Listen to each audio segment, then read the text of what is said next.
கூட்டணி மற்றும் தலைமை கட்சியுடைய தலைவர்களே, அமைச்சர்களே, நாடாளுமன்ற சட்டமன்ற உறுப்பினர்களே, திரளாக குடியிருக்கக்கூடிய சகோதர சகோதரிகளே, ஏக இறைவனின் ஆசியும் அமைதியும் சூழ்க.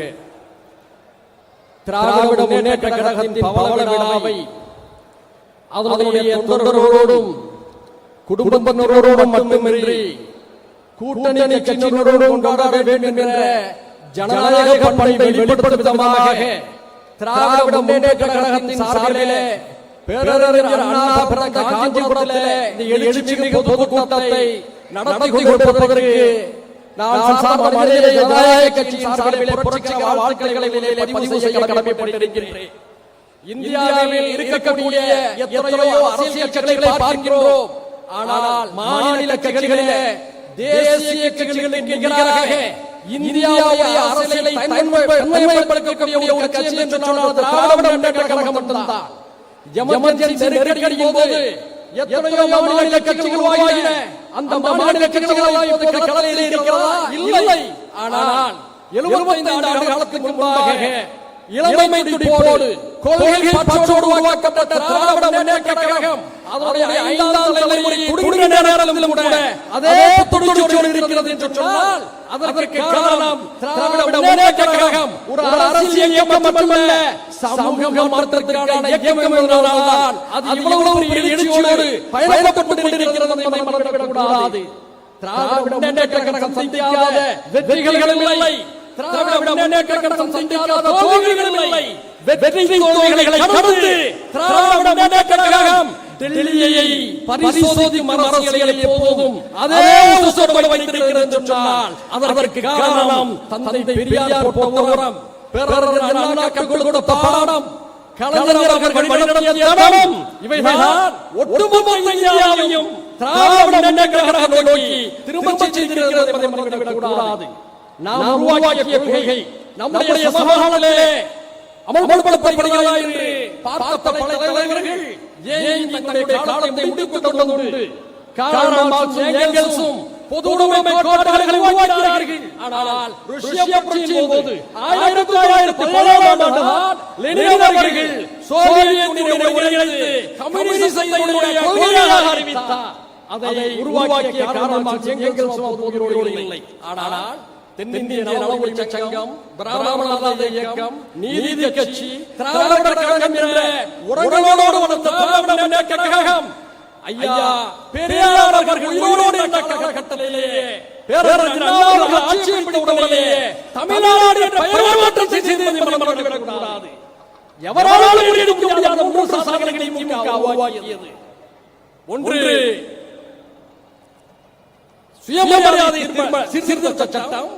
2, இருமுடி கொள்கையை தமிழ்நாடு சம்பந்தப்பட்ட தீர்மானம்.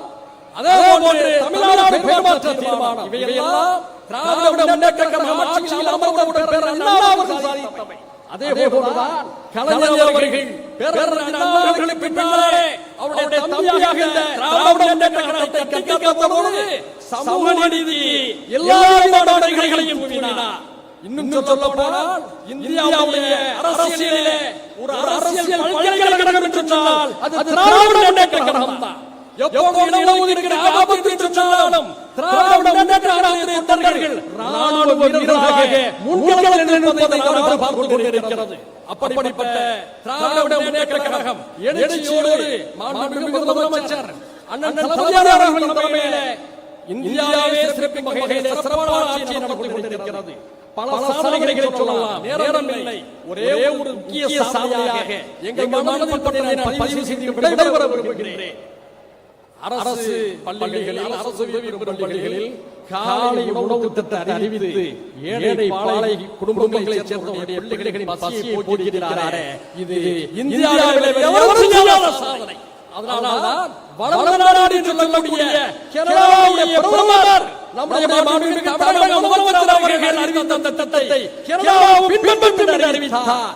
இந்திய துணைக்கண்டத்தில் தென்கோடியில் இருக்கக்கூடிய தமிழ்நாடுடைய ஒரு சிறப்பான திட்டத்தை திராவிட முன்னேற்ற கழகத்துடைய தலைவர் அவர்கள் உருவாக்கிய அறிவித்த திட்டத்தை கேரளாவுடைய அரசு பின்பற்றும் என்று சொல்லக்கூடிய அளவுக்கு பாரம்பரியம் திராவிட முன்னேற்ற கழகத்துடைய எழுச்சியின் தாக்கம் இருக்கிறது என்று சொன்னால் அது ஒரு கொள்கையை என்ற காரணத்தினால் தான். கடைசியாக ஒன்றை சொல்லி விடைபெற விரும்புகிறேன். ராபின்சன் பூங்காவில் கொட்டும் மழையில் பேரறிஞர் அண்ணா அவர்கள் திராவிட முன்னேற்ற கழகத்துடைய கொள்கைகளையும் லட்சியத்தையும் பேசுகின்ற பொழுது ஒரு விஷயத்தை குறிப்பிட்டார்.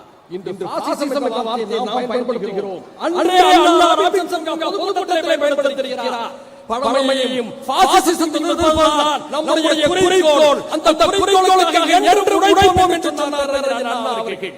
மாண்புமிகு தளபதி அவர்களே, திராவிட முன்னேற்ற கழகம் ஆரம்பிக்கப்பட்ட 70 ஆண்டுகளுக்கு முன்பாக தீய சக்திகள் பாசிச சக்திகள் ஆட்சி அதிகாரத்தில் இல்லை. இப்பொழுது அவர்கள் இருக்கிறார்கள். ஒட்டுமொத்த இந்திய துணைக்கண்டத்துக்கு ஆபத்தான சக்தியாக விளங்கிக் கொண்டிருக்கிறார்கள். சமூக நீதிக்கு எதிரான சக்தியாக, மனித உரிமைகளுக்கு எதிரான சக்தியாக, கூட்டாட்சி தத்துவத்துக்கு எதிரான சக்திகளாக இருந்து கொண்டிருக்கிறார்கள். அவர்களை வீழ்த்த வேண்டும் என்று சொன்னால் திராவிட முன்னேற்ற கழகத்தை மேலும் மேலும் வலிமையாக மாபெரும் சமுதாய கடமை உங்களுக்கு இருக்கிறது. அந்த கடமை எங்களை ஜனநாயக சக்திகள் என்றும் துணை நிற்போம் என்று கூறி திராவிட முன்னேற்ற கழகத்திலே பவள விழாவிலே கூறியிருக்கிறோம். விரைவில் காலத்தால் அழியாத பல சாதனைகளை தொடர்ந்து செய்து நூற்றாண்டு விழாவில் பங்கேற்போம் என்று திராவிட முன்னேற்ற கழகத்துக்கும் தளபதியார் அவர்களுக்கும் அவருடைய தலைவர்களுக்கும் தொண்டர்களுக்கும் மனிதநேய ஜனநாயக கட்சியின் சார்பிலே புரட்சிகர வாழ்த்துக்களை விடைபெறுகிறேன். நன்றி.